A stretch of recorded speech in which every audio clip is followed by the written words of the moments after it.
Police जानो थाखाय गासिबो रोंगौथि गैयाब्लाबो उननि टाइमाव आं सोलोंनानै स्टुडिअ आं अनजिमा मुसाहारि रियेल लाइफ निउज चेनेलाव नोंथांमोनखौ बरायहोबाय।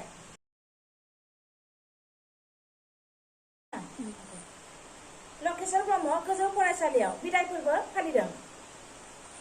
सनितपुर जिल्लानि राङापारा दखरानि सिङाव थानाय लकेश्वर ब्रह्म गोजौ फरायसालियाव मेट्रिक आनजादाव उथ्रिसार जानो हानाय फरायसाफोरखौ बरायनाय हाबाफारिजों लोगोसे गासै सा 29 फरायसा फरायसुलिफोरखौ बिदाय होदों।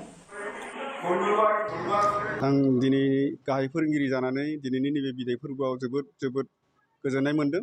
मानोना आवगायनि बोसोरनिख्रुइ देग्लायनि रिजाल्टआ जोंनि जेसेबांखिनि जोङो हास्थायदोंमोन बेसेबांखौ जोङो मोननो हादों। बेनि थाखाय आरो जोंनि बे कैलाजुलि लकेश्वर ब्रह्म गोजौ फरायसालियाव गासै सा 33 फर्म फिलआप खालामदोंमोन। बेनि गेजेराव फार्स्ट डिभिजनाव गासै 11, बेयावनो सासे स्टार मोननाय दङ। सेकेन्ड डिभिजनाव गासै 17 जन दङ आरो थार्ड डिभिजनाव सासे, बेनिफ्राय फेलआ गासै 2। आं ओंखायनो दिनैनि बे बिदाय फोरबोआव आंनि फोरोंगिरि हान्जाजों लोगोसे आंनि फरायसा फरायसुलिफ्रा जे देग्लाय सासे स्टार थांनानै गासै सा 11 फार्स्ट डिभिजन थांदों, बेनि थाखाय आं जोबोद गोजोननाय मोनदों। सारा इयुनाव बे गथ'फोरनि सायाव फरायसाफोरनि सायाव मा मिजिंथियो इयुनखौ?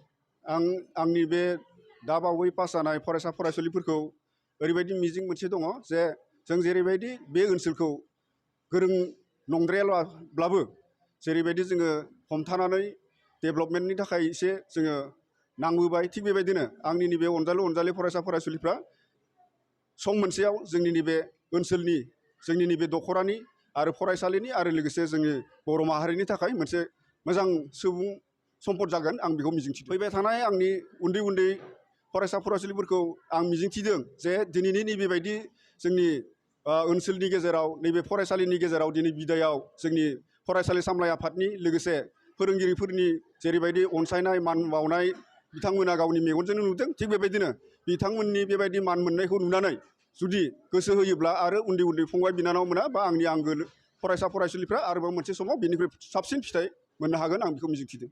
नोंथाङा गाहाय फोरोंगिरि हिसाबै गार्जेनफोरखौ मा बुङो? आं गाहाय फोरोंगिरि हिसाबै गार्जेन बिथांमोनखौ खावलायनो नागिरदों जे जोंहा दिनैनि नैबे जेनेरेसनखौ लानानै आरोबाव निउ जेनेरेसनखौ जुदि जोङो मोजां खालामनो नांगौब्ला जोंनि हालामनि गासै रायजो राजा बिथांमोना बा गार्जेन बिथांमोना आरोबाव इनिसिएटिभ मोजां लाबावनांगौ, आं बेखौ खावलायगोन। दा जोंनि Lakeshwar high school school management जों जानानै जों बेखौनो खावलायदो जे जोंहा बेसेबांबा बोसोर जालांबाय जोंनि स्कुलाव बा लकेश्वर हाइ स्कुलाव जे जोंहा गथ'फ्रा बेबायदि पास जाफेराखैमोन।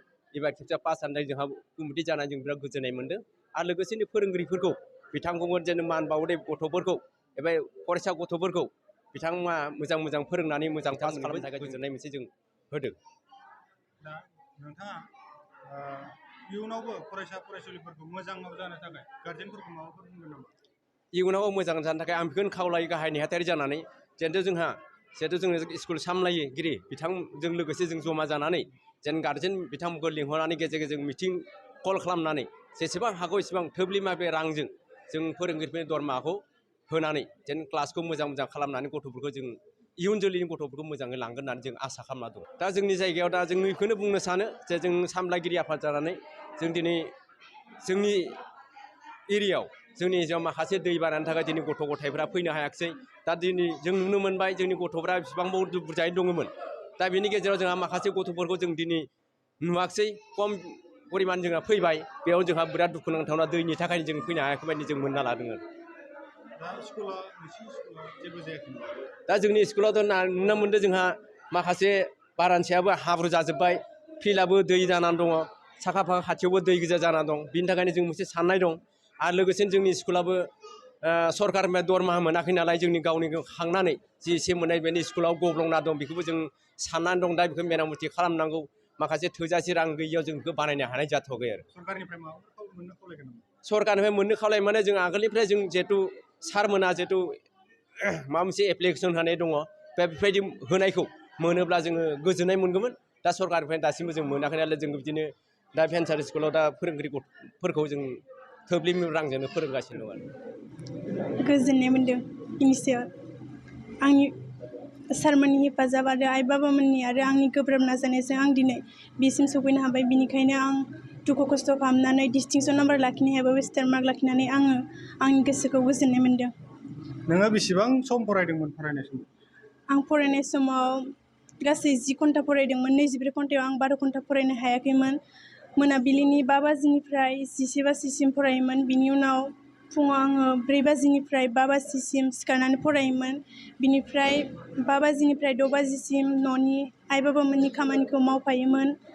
बिनिफ्राय 6 बाजिनिफ्राय 8 बाजिसिम फरायनानै स्कुलाव 10 बाजिनिफ्राय ओंखारोमोन। ओमफ्राय 9 बाजि जाबा आं फरायसालियाव फैयोमोन। नों जे बे फरायसालिनिफ्राय बयनिख्रुइ साबसिन महरै पास जाबाय, बेयाव नोङो सारमोनखौ मा बुंगोन? सारमोना आंखौ गोबां मदद होदों आरो लोगोसे जोंनि न'खरनि आइ बाबामोनाबो मदद होदों। सारमोननि गियान होनाय आरो गुबुन गुबुन फोरोंगिरि सारमोना फैनानै जोंनि फरायसालियाव गियान होनायखौ आं गोसोआव लानानै गोब्राब नाजानायनि गेजेरजों आं दिनै बिसिम मोनफैदों आरो सारमोनखौबो जोबोर साबायखर बावदों। बांसिन हेफाजाबाव आंखौ फोरोंगिरिफोरा हेफाजाब होदों। गासै फोरोंगिरि सारमोन आरो लोगोसे आंनि न'खरनि आइ बाबामोन। आं पारा कलेजाव आर्ट्सआव लादों। आर्ट्स स्ट्रिमाव। नोङो गिदिर फरायनानै मा जानो सिमां दं? पुलिस जानायाव माबायदि खस्थ' खालामदों नों? खारनाय बारनाय गासैयावबो आङो एक्सपार्ट नङाबाबो दुखु खस्थ' खालामनानै आङो गासैखौबो पुलिस जानो थाखाय गासैबो रोंगौथि गैयाब्लाबो उननि टाइमाव आं सोलोंनानै आङो पुलिस जानो गोब्राब खस्थ' खालामनो आंनि गोसोआव साननाय दङ, थांखि दङ। सानसे आंनि पुलिस जानो गोसोआव थांखि साननानै थानाया मोगथाङाव जाफुंगोन होननानै आं गोसोआव साननाय दङ। आंहा आंनि सायाव फोथायनाय दं। आं गोसोआव एसे गोजोननाय मोन्दों। थेवब्लाबो आं बांद्राय गोजोननाय मोनासै। आङो 69.83% लानानै पास जानो हादों। थेवब्लाबो आंनि गोजोननायाव बांद्राय गैयाब्लाबो एसेल' दङ। सारमोन आरो न'नि गासै मानसिफोराबो आंनि फरायनाय आरो स्कुलाव लिरनाय गोबां खामानिफोराव सारमोनजों लोगोसे न'खरनि गासैबो मानसिफ्रानो आंखौ मदद खालामदों। नों फरायनायाव बेसेबां सम फरायनायमोन सानसेयाव? आं सानसेयाव 6 नङाब्ला 7 घन्टा बांसिनानो फरायोमोन। मोनायाव बांसिनानो आं 5 घन्टा नङाबा 6 घन्टा फरायोमोन। ओमफ्राय फुङाव जाखिनि आद्रा थानाय बेखौ आं एसेल' फरायनानै दोनथ'योमोन। न'आव नोंस्रा आइ बाबामोना नोंनि फरायनायाव माबायदि हेफाजाब होयो? आंनि फरायनायाव जोबोर मोजाङैनो हेफाजाब होयो।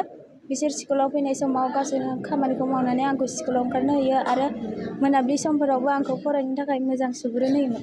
आं राङापारा कलेजावनो एडमिसन लादों। आर्ट्सआव।